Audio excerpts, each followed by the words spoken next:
Hello, welcome to another episode of Leadership Synergized, and I am so excited. We're all blessed to have my very good friend, Ms. Velma Knowles, with us today. Velma, thank you so much for joining. Kevin, thank you so much for having me. And thank you, everyone, for supporting Kevin and listening in. Velma has been instrumental in helping get the launch of the Leadership Synergized program out there. We'll talk some about that in the two episodes that we're going to be together. And just want to take a moment and thank you all for supporting the podcast, the video cast, the way you do. And the whole intent is just really to introduce people to one another and to hear and listen the successes, but all the failures that may have been behind that, the stumbles that hopefully you can pick up on as you work to build your leadership toolbox. I don't know that a toolbox in leadership is ever complete, Velma. Maybe you can expand on that a little bit as you introduce yourself. Again, I'm so excited. God bless you for being here.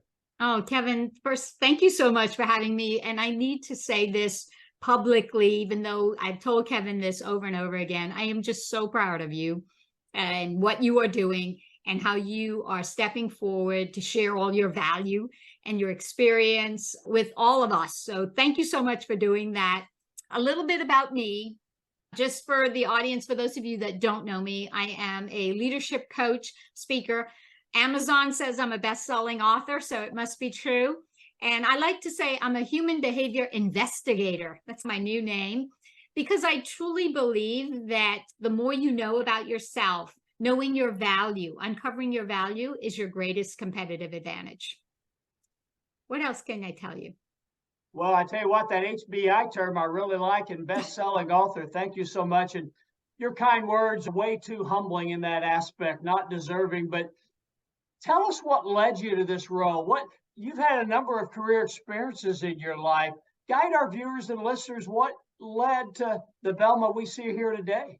Okay, for the time that we have, I'll just give you the short version here, like the quick look. But originally I was born in the islands of the Bahamas. And so that's the permanent tan going on there. And I had the opportunity to come to the United States and come to college. And after college, I had the opportunity to work here, which in the opportunity of career development, personal development, I decided that I wanted to become a United States citizen. So I became a citizen by choice, and I was born a Bahamian by birth. And my career has spanned 20 years inside associations and nonprofits. So organizations that are purpose-driven are near and dear to my heart. And I have spent majority of that time in the marketing area, marketing, strategic marketing, actually, and membership development, growth, acquisition, and retention of membership for those cause and the organizations. And now today, for the last 6 years, I can't believe it, but 6 years, I have been in the speaking, coaching, and training business. And what led me here, Kevin, is the fact that I always thought I was a great leader. And then I found out that I was not such a great leader. And so I made it a journey of self-discovery and really understanding my value. I've been in meetings where I didn't have a voice in the room, even though I had a seat at the table. I felt like I was not seen or heard as a part of the leadership team. And then I also felt like I didn't understand my value. And going through a lot of training, a lot of coaching and experiences of like failures that we'll talk about, I became certified in several areas and I got to know myself better. And I realized that you can be a better leader. And I want that for others too. Well said, and thank you. And for those of you that don't know Velma, it's her heart speaking. Everything she says is what she stands for and what she represents. And just so proud of the successful aspect that you provide those individuals. And what a great background. The nonprofit aspect, it's a different entity than the private organizations and manufacturing companies and even education. Yeah, absolutely. What were some of the challenges you feel like through that experience with your nonprofit that have helped build you and set you on the path forward? Within nonprofits, it's really about relationships. And that was an area that I needed to work on because I was very good at campaigns and marketing initiatives and building and selling the products and services of those organizations, but I was not good at building and serving the people of the organization. And one of the things that every nonprofit struggles with is donors, trying to get donors to support the cause, growing their membership, retaining members, creating what I call today a culture of belonging. And my whole mission is that I want to help those kinds of organizations, and I want to help leaders create that culture of belonging where people are seen, heard, and valued. And organizations struggle because there's a lot of focus, and I was one of those, a lot of focus on how do we get people to join for all these tangible things. And what people want is relationships, and they want a sense of belonging. And I think when we can create that in our personal life and in our business life, then, the sky's the limit on what could happen. Thank you for sharing that. During your introduction, you said something that really stood out to me, and it was all about self-awareness, which sometimes gets so overlooked, but sometimes, depending on our role and how we accept a role within an organization, can maybe get a bit buried. You use the reference of having a seat at the table, but not having a voice at the table. I've been at a table to where I didn't open up and share that voice. And as I reflect back, should have shared that voice in that piece. It's an interesting dichotomy when you think about here in the 21st century, all the leadership focus, all the value that's placed on leadership. What do you think some of the obstacles remain today? Because we still see that people in the seat either not taking the opportunity to have a voice or not being allowed to have a voice. Sure. For today, I think what's happening is the fact that most leaders and team members of leaders want to have a voice in the room. They don't just want a seat at the table. That's why we have such a big focus on this inclusion. And I think there's a huge wave and a strategy by organizations we're focused on inclusion, we're focused on diversity, we're focused on equity. But the missing piece, Kevin, is that you have to feel like you belong. You'll see the research out there now that we talk about the struggles that they're having is individuals have core values and then companies have core values. And unless you can align and find common ground in some of your core values, it's where you struggle, I believe, to really have that synergy that you need for both the individual and for the organization to be able to move forward together. And where there is this culture of belonging. So I think it gets down to core values. It gets down to what is the purpose behind why the organization is doing what it's doing, and do the employees understand that? Said, and you really bring two dichotomies together. You bring for companies and organizations the importance of an effective hiring process, but then beyond that, the importance of the investment in the person, the individual, for that developing once hired. Because it's rare, I don't know about you, and I'm sure you've been involved in hiring processes, but it's rare, and I say never, where you hire a candidate who's got 100% of the values and skills that you went after in that regard. So there's always a bridge that you need to invest in once an employee's hired. Yeah, no, absolutely. There's a saying that your strategy, a good strategy to have, is hire for will, because you can always develop for skill. So yes, you want to have people to have foundational skills to do the job, right? You need to have the expertise, the knowledge, but you also want to have that attitude, that will, that's a driving force, that passion that's inside people, the energy that they bring to the room. I always say that we all have presence, but not everybody has leadership presence. So how are you showing up, right? And how are you speaking up? And then how are you impacting others through your presence? And so I don't believe today that on both sides that it's looked at from that. It's more, here's the skills I have, here's all the education. And so we're always putting that forward. And I know I've been guilty of that too. Here's all the projects I've done, and here's all the success and all the results, right? And then we measure these bottom line impacts, but then the organization looks for those things, but we miss out on the fact that you're hiring a person. And if they have the will to do the job, that you can go so much further than you can without that. You can't create will. You can't, that's something that's intuitive inside of us. It's intrinsic in us, our will to do something the same. You can lead a horse to water, but you can't make him drink it. And I always say, no, but as leaders of leaders, we can make them thirsty. I like that. Yeah. Very well said. And you and I have talked a number of times. Velma was instrumental, as I mentioned earlier in the introduction of this episode, in helping me step across the line and launch the podcast, videocast, Leadership Synergized. It was her motivation and example and inviting me to come on to her podcast and videocast. And the ironic thing is, the confident person you see here now that's so self-aware of where her strengths lie, shared a story with me. And Velma, it still goes back to the heart of the matter. This is really what pushed me out of my box a bit. Not necessarily a comfort zone, but out of the box. When you told me that it took you a while to talk yourself into getting on camera. Absolutely. Yeah, no, I'm happy to share it because I know you've just teased up the audience for this. But I'll take everyone else back to the idea of what I told Kevin and what I share with others today is I do public speaking and presentations like Kevin and others that might be listening in here and other speakers that you see, but I never wanted to go on camera. So you guys have to understand that going on camera was like, not this kind of camera, right? And we live in an age where everything is digital and virtual. So cameras was a must. And it's not been that long. So when Kevin talks about this, it hasn't been like years ago, right? When we were growing up. It was just last year, and I felt a very strong call on my life to use video as part of the way that I serve and add value to others. And what I didn't want to do was I didn't want to talk into a camera. I just felt like this is the weirdest thing in the world. Just talking into a camera and hoping someone's listening.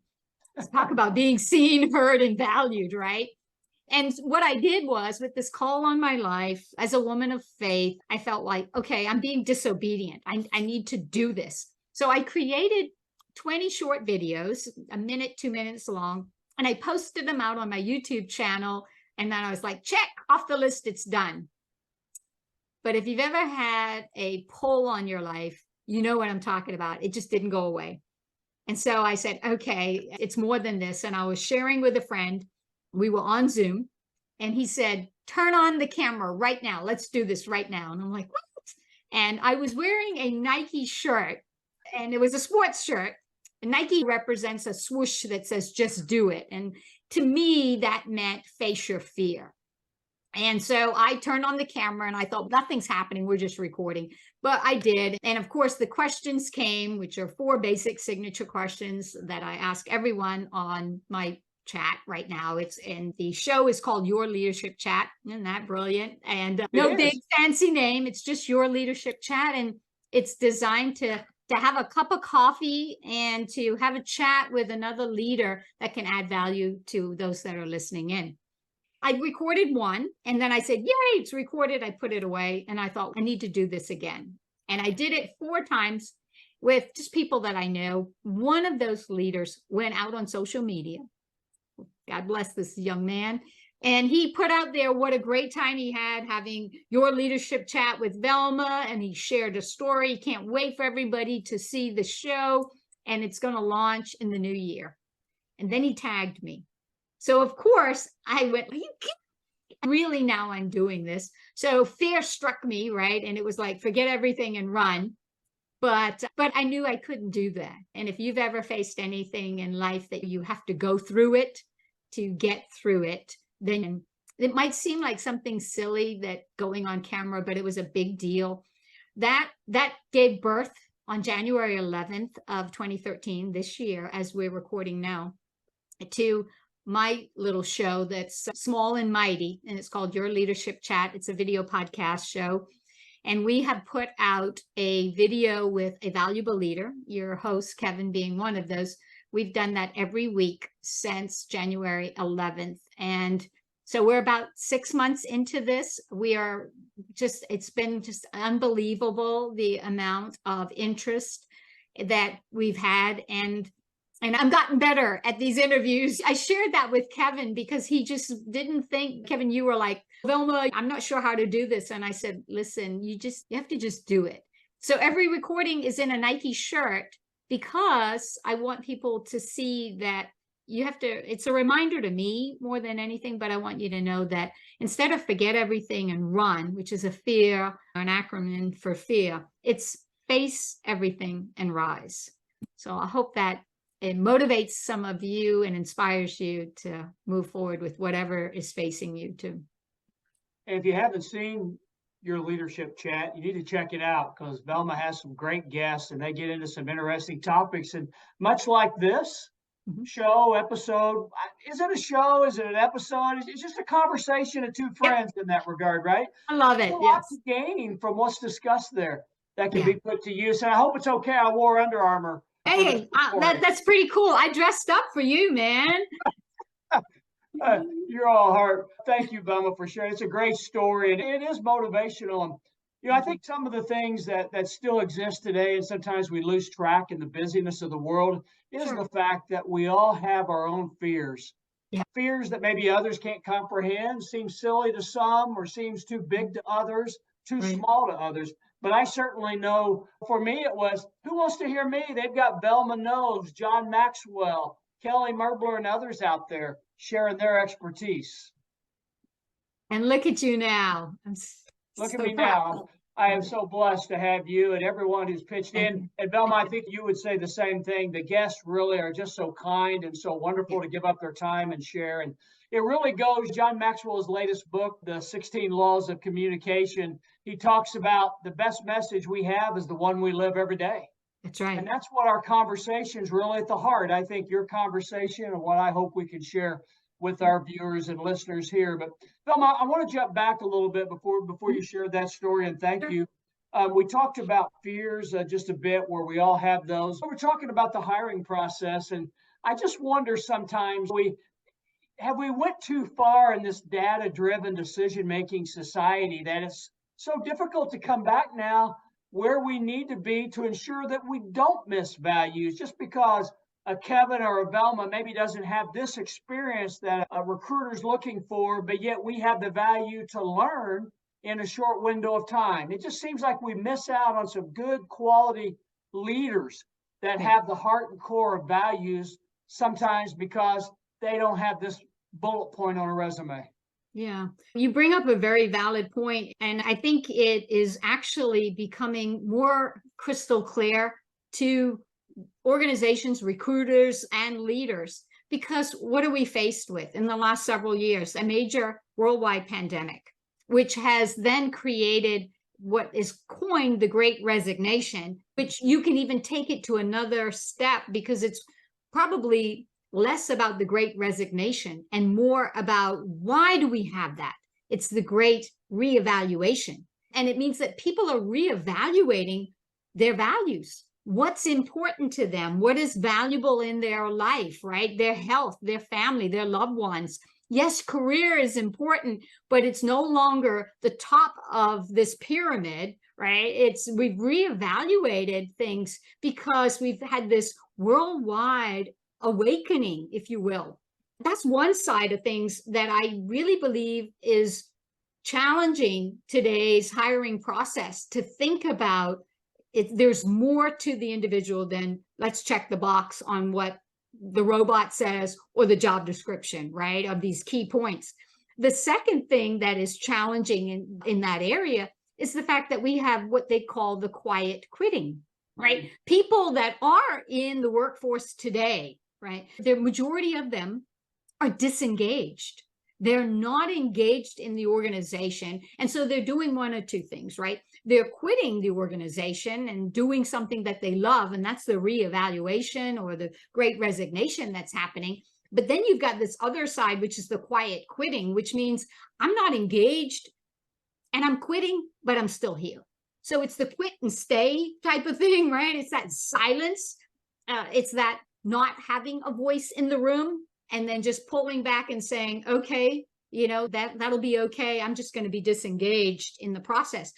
So I think with just those two things alone, and there's several others we could talk about, but those two things alone will challenge, if it has not already, and I think it has, it's pushing the needle that there's more than just what are the skill sets that you need to hire great, valuable employees and leaders and develop them. But it's also, I think, Kevin, creating this sense of what's the passion and the will and the value that individuals bring to my organization as a whole individual. I always said this, and I'm a true believer, is that you don't hire a person to do a job. And I'm hiring this engineer. I'm hiring Bob the builder. No, you're hiring Bob and you're hiring his whole family, right? And you're hiring all of the things that come with Bob, because you're hiring the whole person. You're not just hiring that person as that engineer or that builder. You're hiring the whole person. And that speaks to the heart of the matter. We need to move from head to heart to build organizations moving forward that create that culture where people want to stay. Very well said. And it's been said that adding value to others should be multiplying value, not adding. To your example, if that quiet quitting and staying is a leader that is critical to the success or failure of an organization, you're simply dividing and dividing. Yeah, no, that is so true and so foundational in where the organization is going to go in the future, the success of the organization, right? Because if you want your organization to grow, your leaders need to grow. You and I know that there is a leadership lid, and your organization will only grow to the top of that lid. And if you don't grow your leaders more and give them the opportunity for growth and development, your organization is not going to have that opportunity for growth and development. Said, my friend. We've come to the end of the first episode. I'd like for you to stick around and let's talk some more. I want to build on Velma the leader. Hear about when you first realized you were a leader, and has there ever been a point to where I don't want to be a leader anymore? But I'd like for you to share some more of your experiences with our viewers if you'll stick around. Sure. My pleasure, Kevin. Thank you.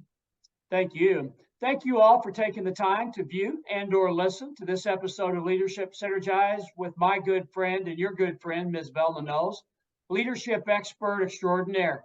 We're going to have her in next week's episode as well, and we're going to learn more about some of the leadership experiences, guiding viewpoints that Velma can bring that perhaps you could put to use as you continue to build your leadership career and toolbox. We're all leaders. Don't forget, you don't have to rush through it. You can be still, bring value, and serve anyone with a wide open transformational heart. I'm Kevin Smith for Velma Knowles. Thank you so much. God bless you. I appreciate you.